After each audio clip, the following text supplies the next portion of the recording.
Hi everybody, this is Greg Harding from Greg Harding Photography, and we have today Kat. And Kat is in charge of the video section. Say hi, Kat. Hi everybody. Today we're going to be going through just the packing component. We're off to Tuscany, out in Italy, which should be really nice. We're going there for a few days, just shooting some tyres and some cars and some clients for GT Radial, a company of GT. So I wanted to just go through some of the stuff we're packing. We've got quite a lot of packing that's been done, but I just wanted to take you through some of the equipment that we'll be taking, just so that you can get an idea as to what we're taking, what we're not packing, and we're trying to be flexible with with the kind of stuff that we can shoot. So I'll flip the camera around and you can have a look at the kit. All right, see you in a bit. Okay, welcome back. Here's the case. We're taking you can have a look at that. It's a Think Tank International version 2, and packed within that we have a 5D Mark III body, and it's already preloaded with a SD card and a battery, fully charged. I did a lot of charging yesterday with all the batteries. We have the Mi Photo tripod. I've spoken about that in my blogs previously. You can go and check those out. We also have the Fuji X-T1.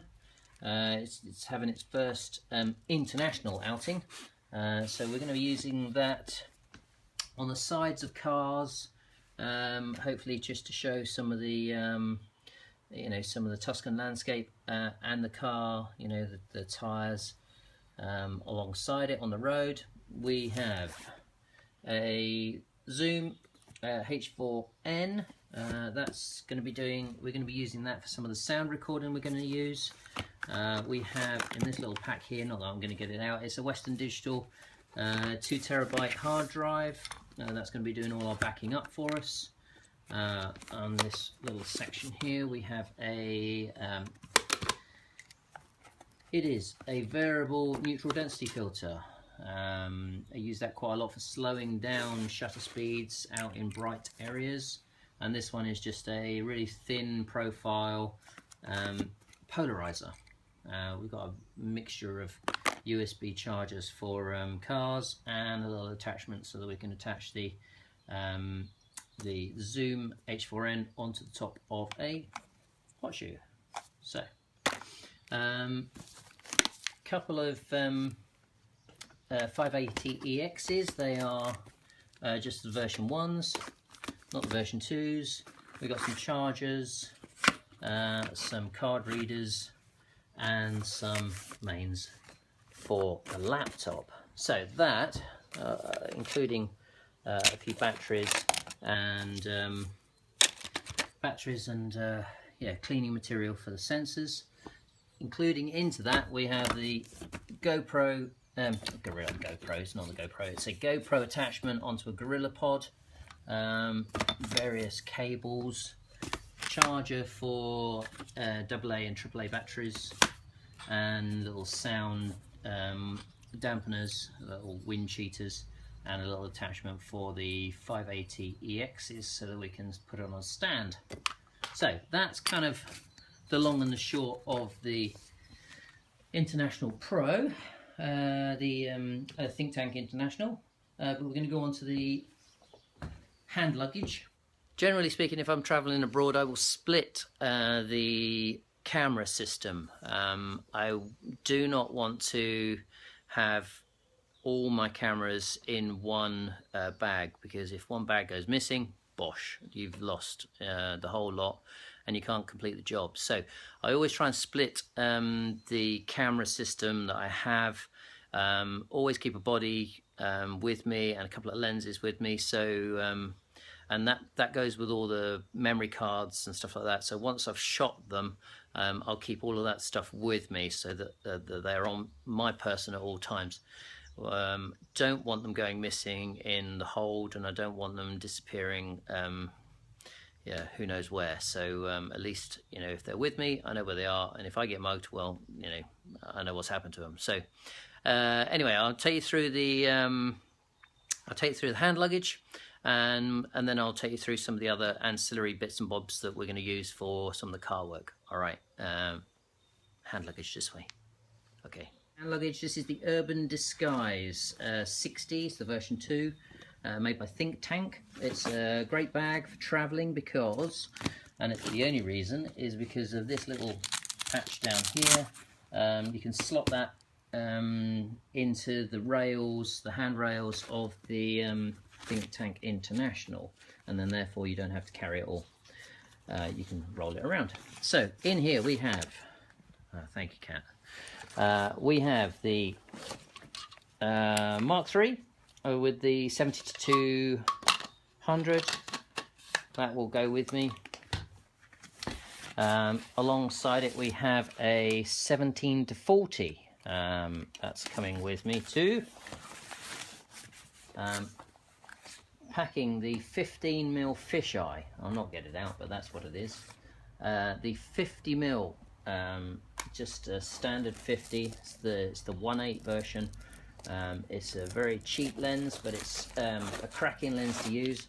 Buried underneath that, under this padding, we have my go-to lens for the 5D Mark III, the 24-105. Cracking lens. It's a great all-round lens. If I only had to take one lens with me, that'd probably be the lens I would take. But as the budget allows, I will be taking all of them. So that goes in there, that stacks on top. Alongside that we have the travel straps for the Urban Disguise, and what that allows me to do is to convert this into a shoulder strap, and I'll put that across top of my body rather than just one strap. We have another 580EX in the side, fully charged with its batteries. That sits in there, and then at the back here we have the laptop, and that will come with me. That all slides in there very nicely. There's at the front, I guess, we have all the various passports and insurance documents, and you know, travel advisory stuff that you'd want to pack. So that's all of the carry-on stuff, and that comes with me. As I say, we don't want to lose any of this, because if the Think Tank International disappears, then at least we can complete the job with it. So slide that to one side. Okay, as you've seen, that's the carry-on. And as you know, I'd like to reiterate, it's really worth splitting away the you know, a working set of lenses and, you know, camera stuff. At least you can get your job done then. If the main case goes missing, yeah, it would be a pain in the bum, but yeah, you'd get away with it, I guess, so long as you weren't out there for too long and your batteries died. So we're going to have a look at some of the other kind of ancillary kit that I'm going to take in with me, some car mounts and so on, and you can see how they might be used. But for now, let's just go back down and have a look at those. Okay, so we're taking it very, very stripped down version of a car rig. This is a little Manfrotto pump system. You attach it to the side of the vehicle, and you know, you get it onto a nice solid panel, or onto the top of the bonnet, or onto the top of the roof, or on the back of the car, whatever. And then you pump these up until it gets a nice firm, solid fix, and then you can start attaching cameras to it. I also use this little Manfrotto attachment, which then allows me just to screw this on. There we are, and you get it nice and tight, and then you can attach a camera to this, so you can then rotate it around in all sorts of directions. So even if you're attached sideways to the car, you can at least mount the camera straight for you. So that's that little attachment. More recently, I've got one of these Delkin car rigs. It's a very small one. You can buy them for about £100. I'll do a little sort of run through testimonial kind of recommendation type video later on. It seems to be quite a substantial bit of kit. It's solid, and again, it's got 3 points of clamping. So there you can see on the backs there. And the nice thing about this is if you've got a car or a car panel that slopes away from you or is at a strange angle, you can attach 2 of them to one surface, and then the other one can be attached around on the other surface. So at least you've got 3 points of contact there, and it makes it a very firm fixing for the camera to sit on. We're not going to be putting much weight on this one. We're going to probably be using the Fuji X-T1, and again we'll just plop that just on there, and that will screw on, and we'll make sure that's on nice and tight. We don't want that falling off, do we? So that's that. I'll let you know how that goes. We've got the GoPro, the 3 Plus, GoPro Hero 3 Plus. We're probably going to be using that, we might use that on the exterior of a car, or indeed on the interior of the car, so we can see some of the action that's going on inside. We'll probably use some of the Wi-Fi remotes with that, but we'll see. And that's got a small little clamping system that's using the little arms and brackets, and the normal GoPro gubbins will pretty much fixate anywhere you want within the vehicle. So within that we've got several batteries. They've all been charged. We'll see how long they last. I know the GoPros tend to eat these, so yeah, we do have quite a few of those, and we'll probably try to do some time-lapse stuff with that too, so we'll just see how that goes.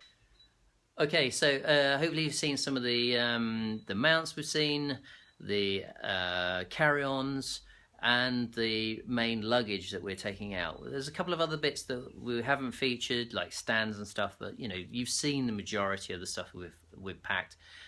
Kat's got another body plus lens, just in case, belts and braces with all this sort of stuff. So we'll take you through the airport. Join us on the other side. And hopefully we're going to see some nice blue sky in Manchester at the moment. It is lovely. Blue sky, 20 degrees, I guess. But, we're looking forward to a bit more than that in Italy. All right. So, we'll see you a bit later. Ciao for now.